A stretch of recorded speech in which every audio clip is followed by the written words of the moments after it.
আলাইকুম everyone. I hope আপনারা সবাই অনেক ভালো আছেন। আলহামদুলিল্লাহ আমি এখনও পর্যন্ত বেঁচে আছি, ভালো আছি। মার্কেটে যাওয়ার কথায় আমি হসপিটালে চলে আসছি। আল্লাহ তাআলার দয়ায় এখনও সুস্থ আছি। জানি না সামনে কি হয়, বাস দোয়াটাই চাই।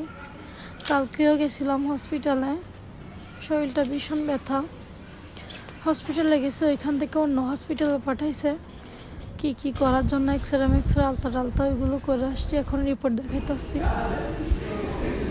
রিপোর্ট দেখাচ্ছি। ভালো থাকবেন। হ্যালো হ্যালো, কোথায় আছো তো তোমরা? কোথায় আছো? কিংগা যা বলছি না, হসপিটাল আছে যেন আমরা। হসপিটাল না, I am sorry, medical centre. Medical দেখা যায়, শোনা যায়, বোঝা যায়। বৃষ্টি পড়তেছে এখানে, আসবো না। কালকেও সেম টাইমে বৃষ্টি পড়ছে, আজকেও গুড়ি গুড়ি বৃষ্টি, গুড়ি গুড়ি। জীবনটাকে যত সোজা মনে করা হয় তত যদি সোজা হইতো রে, আল্লাহ ভালো করতো। এই রোজা রমজানের মাসে মানুষ যাচ্ছে কোথায় মার্কেটে, আর আমি আসতেছি ডাক্তার কাছে। আল্লাহর ইচ্ছার কি সব, দোয়া ছাড়া কিছু চাই না। তোমরা দোয়া করো। এটা আমার একটা মোস্ট ফেভারিট প্লেস। যারা জানে তারা তো জানে। আমার আমার মিনি প্রিন্স এই তো ঘুমাই গেছে। বেবি একটু সাউন্ড কম করো। মিনি প্রিন্স এখানে প্রেগনেন্ট হয়েছে, আর এখানে দেখাইছিলাম তো ডক্টর রিনা দামা বলছিল যে মানে ওরা যেহেতু প্রিটার্ম বেবি হসপিটাল দেখাইলে ভালো হবে, সে কারণে ওকে আবার কাছে নিয়ে যেয়ে ওখানে ট্রিটমেন্ট করছে। ওখানেই ও জন্মগ্রহণ করছে। ট্রিটমেন্ট ফার্স্ট মান্থ থেকে ট্রিটমেন্ট করার ফলে আমার বাচ্চাটা একটু বড় হয়েছে। আদারওয়াইজ এগুলো তো 28 সপ্তাহ 31 সপ্তাহ হয়েছে, ও 34 সপ্তাহ হয়েছে। 34 সপ্তাহ 5 দিন মেবি। কি পরিমাণ কষ্ট যে করছি, কষ্ট করতে করতে কখন যে বাচ্চাগুলো বেশি জ্বালা। এত কষ্ট করে মানুষ করছি, করে যাচ্ছি, নিজেরও শরীরে শান্তি না দেখতেছি।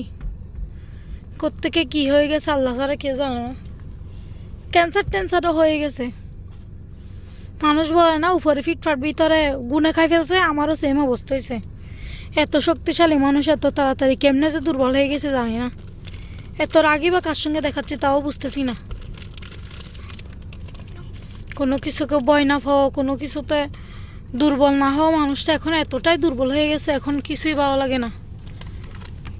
ঘুমও আসে না টাইম মতো, টেনশনে। দোকানে যাইলে আগে কি নিব এটা প্রিপারেশন নিয়ে আসতে পারতাম। এখন মুড ঠিক নাই তো কি নিব, যাইলে সেটা বলে যে আরেকটা নিয়ে চলে আসি। হসপিটাল থেকে এসে আর সুখ নাই। আমার বড় ছেলেটারও অসুখ আজকে 2-3 দিন ধরে। তারপরও ওর ওষুধ টষুধ সবগুলো তো আছে। ওকে দেখতেছি গাড়িতে হসপিটাল থেকে আসার পর তো ঘুম দেখছি।